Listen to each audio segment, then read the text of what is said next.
a finales del 80, pues, el ejército ya andaba en las montañas buscándolo, ¿va? Y ellos huyendo, o sea, no demostraban. En San Miguel se dio una caja de seguridad, allá en las salidas de San Miguel y yendo para Usulután, y ahí combatieron los guardias nacionales. Incluso creo que mi capitán Ricardo Arango Macay era capitán o era teniente en ese entonces, iba al mando de esa operación y lo recibieron a plomo. Y de las cosas que se daban, pues, esporádicas, pues, con el tiempo, la inteligencia, pues uno tiene que estar en inteligencia. Yo estaba con la Guardia Nacional entrenando a mis alumnos y otros estaban en inteligencia, pues, pero ya se rumoraba de que posiblemente iba a haber una ofensiva, pero es como cuando dicen van a atacar Pearl Harbor, pero no se sabía ni cuándo, ni en qué dimensiones, ni igual.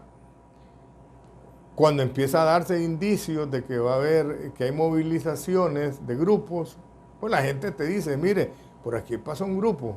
Entonces la gente que estaba en el campo, las tropas, informaron, ¿no? Entonces la ofensiva final, que le llamaron, es porque ya creían que estaban las condiciones objetivas y subjetivas para tomar el poder al estilo sandinista, según ellos, ¿no?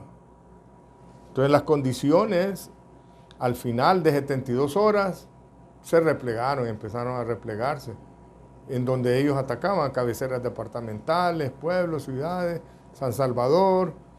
Ahí se dimensionaron de que el pueblo no los apoyaba.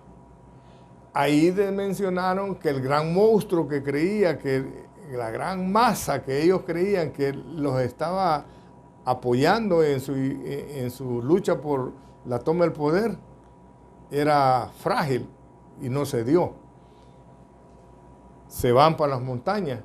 No, sin embargo, se llevan a todos los estudiantes universitarios para las montañas y dejan las aulas vacías de gente que creía en el proyecto. Pues, unos a la fuerza, otros voluntarios, unos se les vinieron de las montañas y todo eso. Yo ni sabía. Entonces, pero así anduvieron ya en las montañas huyendo, ¿va? Que es lo que saben hacer al inicio de guerra. Ahí en finales del 80, Fidel Castro convoca a los líderes de los grupos subversivos, como ya les dije, Partido Comunista, ERP, Resistencia Nacional, FPL, PRTC, que incluso un obrero que no estaba de acuerdo que se hiciera el FMLN, viajó con ellos, pero al regreso ya no llegó. Entonces, Fidel Castro les dice, si ustedes no hacen algo así como Frente Sandinista de Liberación Nacional, en este caso, Frente Farabundo Martí para la Liberación Nacional, ¿va? Si no hacen un grupo así homogéneo, yo no les voy a mandar pertrechos de guerra, ni munición, ni nada, porque ya ellos estaban manejando la ofensiva, entre ellos, ¿va? Secretamente. Entonces fue así como ellos aceptaron formar el FMLN. A raíz de eso, es como todos los países comunistas, internacionalistas, deciden estar enviando a Cuba toneladas de armamento y munición, y luego trasladado a Nicaragua. Y Nicaragua, entonces, el cerebro estratégico de todas las planificaciones que se daban acá era Cuba, allá, y los asesores. Y administrativamente era Nicaragua, que mandaba tropas, pertrechos, munición, armamento, por aire, mar y tierra. Llega la ofensiva del 81. Nos tomó por sorpresa. A nosotros que no sabíamos nada, tal vez los de inteligencia sí era para ellos, ya sonaba algo. La guardia, era un fin de semana, estaba libre, y entonces atacaron la Guardia Nacional, que recuerdo. Entonces me hablaron y me dejé ir a la guardia, ¿va? Ya ahí estaban los estragos de las bombas que habían tirado y todo. Y había un grupo de subversivos que había atravesado el tren en la garita, que le llaman. Y esa era la posición defensiva de ellos. Desde ahí estaban disparando con morteritos 60 a la Guardia Nacional. Desde ahí arriba del tren estaban disparando para darle protección a los juegos de mortero. Entonces me fui yo con una sección de alumnos de guardia y guardias nacionales a desalojar a esos terroristas de ahí. Nos costó como una hora y media, desde que íbamos en avanzada, desde la guardia, subiendo, como que va para Soyapango, ¿va? Porque ahí está en esa línea del tren. Entonces, esa entrada a Soyapango, ahí estaba la línea del tren, ahí estaba el tren atravesado. Y desalojamos a los terroristas y les capturamos un camión lleno de armamento, munición y granadas, que eran las que estaban tirando a la guardia. Informamos, entonces ya quitamos el tren para normalizar todo. Y fue buena la actuación en ese momento, pues. Ya no pudieron seguir haciendo daño al cuartel, porque desde ahí lanzaban granadas. Si no hubiésemos logrado tomar el tren y todo, y sentir que eran fuertes, sí hubiéramos pensado eso. Nosotros, la mentalidad nuestra es vencer o morir, ¿va? Y en hora y media ya teníamos el tren en nuestras manos y desalojados los terrenos. O sea, no fue como la ofensiva del 89, la del 89 sí fue más feroz. La del 81 fue como una escaramuza, así, según mi experiencia. Vaya, analizando por qué la guerrilla decide hacer una ofensiva en enero del 81, vemos que en Estados Unidos en noviembre ya habían hecho las elecciones y había perdido Carter. Carter estaba todavía en funciones y el que iba a recibir la presidencia en los primeros meses del 81 era Reagan. Y ya se sabía Reagan que era un republicano anticomunista y que iba a llegar al máximo la guerra para destruirlos a ellos y en toda Latinoamérica. Y en efecto, a nosotros nos habían suspendido la ayuda militar. Entonces, y eso lo sabía la guerrilla, pues, o sea, de que no teníamos mucho. Podíamos combatir 1, 2, 3, 4, pero quién sabe, 10 días. O sea, la experiencia que nosotros teníamos durante la ofensiva era la experiencia de 1969, armamento de esa época, munición de esa época, nos habían cortado la ayuda, por lo tanto, defendimos nuestro país con nuestros propios medios. No había ayuda militar. Recordad que la muerte de las monjas Marignol, por parte de algunos guardias, que te digo, cada quien hacía lo que creía conveniente, pues eso no se puede aceptar lo que ellos hicieron tampoco, ¿va? Por eso fueron juzgados y están presos y salieron libres los guardias, fueron juzgados, ¿va? Entonces, esos asesinatos y cosas así, violación de derechos humanos, llamaban ellos, cortaron la ayuda militar.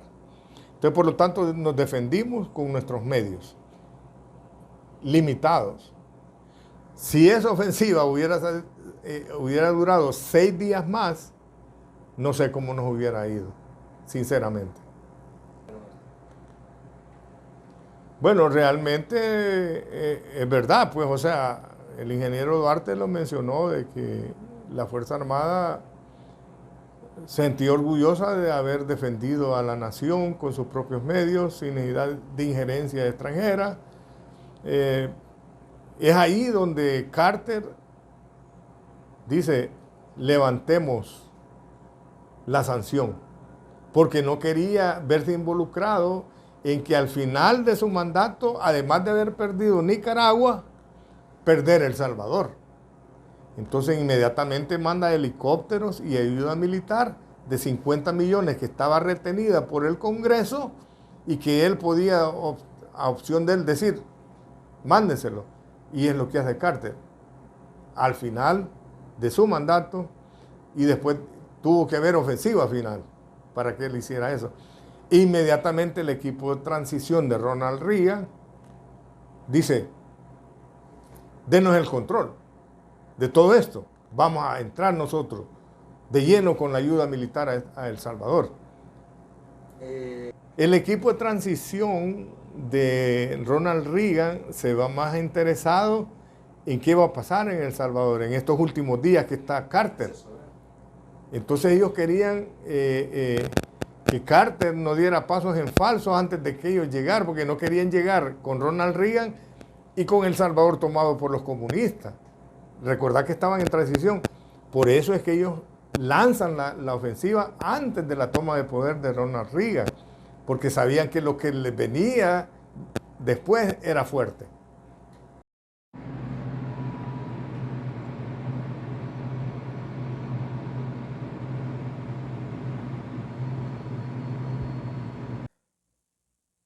Viene la ofensiva del 89. Bueno, todas las unidades estaban en el área, en el terreno. Al igual que la del 81, se sabía que iba a haber algo, pero no sabía cuándo, ni cómo, ni qué magnitud.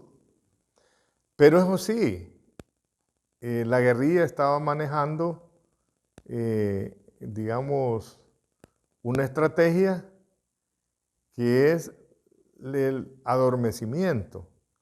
O sea, una gran conspiración le podríamos llamar, que mientras ellos estaban haciendo la paz, y recuerdo que esa vez conversaciones de paz estaban en Costa Rica, y le hicieron una entrevista a Joaquín Villalobos, y él dentro de la estrategia dijo, nunca hemos estado tan cerca de alcanzar la paz como esta vez. Como esta vez. O sea que ya viene la paz para todo el mundo en su mente.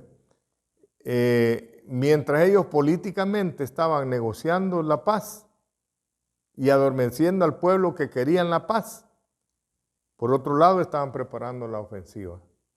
Entonces, recuerdo de que pusieron ellos una bomba en Fenastra, porque esa bomba... No cualquiera va a entrar infiltrado a poner una bomba, si te cliriaban antes de entrar, pues. Vaya, recordad que ellos manejaban explosivos. Entonces, para esa época, el cuartel de la RN era Fenastra. Entonces, ese explosivo mata varias personas adentro, varios delincuentes, terroristas, y ahí muere Febe Elizabeth Ramírez. Previo a esa explosión en Fenastra, se había dado un ataque a finales de octubre, el 29 de octubre, contra las instalaciones del Estado Mayor y del Ministerio de Defensa. Por supuesto que como no son precisos, cayeron en los alrededores y mataron niños y ancianos que estaban alrededor, civiles, que viven ahí están todavía esas colonias. Entonces, internacionalmente eso les bajaba la categoría como miembros del FMLN, ¿verdad? Bueno, como te repito, la conspiración, ellos estaban negociando la paz, dando a entender que la paz ya venía y preparando la ofensiva. Entonces, el 29 de octubre, la bomba contra el Estado Mayor, el Ministerio de Defensa, mata civiles. Luego, el inicio de la ofensiva del 89, el 11 de noviembre, donde la Guardia Nacional también lanzan catapultas, es como la artillería de ellos, artesanal, y mata a 2 niños. Al otro lado de la Guardia Nacional hay unas casas y ahí mata a 2 niños. Ahí por la galera van a caer otras bombas. Entonces, prácticamente ya la guerrilla, o sea, los terroristas estaban en los alrededores de todo San Salvador. Es cuando se llama a todas las unidades militares que andaban en el campo, todos los batallones de reacción inmediata, el ARCE que regrese a San Miguel, el Atlacat lo empiezan a colocar por estos lados y así. A todos los batallones les van asignando sectores para desalojar a la guerrilla. Entonces, 89 los niños comienzan. Sí, el asedio, pues un asedio a la capital, a San Miguel, a Santana, Zacatecoluca. Prácticamente los terroristas se vinieron de las montañas para las ciudades, ¿va? Sí, el asedio más grande que se ha tenido en Latinoamérica de grupos guerrilleros contra un ejército fue el que se dio el 89, ¿va? Porque en todas partes, en San Miguel, en Santana, en Zacatecoluca, San Salvador, nadie podía salir de sus casas por 3 días, por 5 días, en algunas veces por una semana. Salían con una bandera blanca cuando veían la Cruz Roja para evacuar la zona, porque era zona de combate. Entonces ahí los delincuentes terroristas abrían hoyos a través de las paredes en las colonias para que no sean detectados por las Fuerzas Armadas. Entonces un delincuente te disparaba de esta casa, se iba corriendo a través de las paredes a disparar de la otra casa. Entonces, para dar la impresión que estaban por todos lados, ¿va? Destruyeron casas, en casas donde encontraban que eran parientes militares, los asesinaban, los mataban a sangre fría. Ellos venían aquí al estilo de las hordas comunistas de Rusia, el mismo estilo. Igual.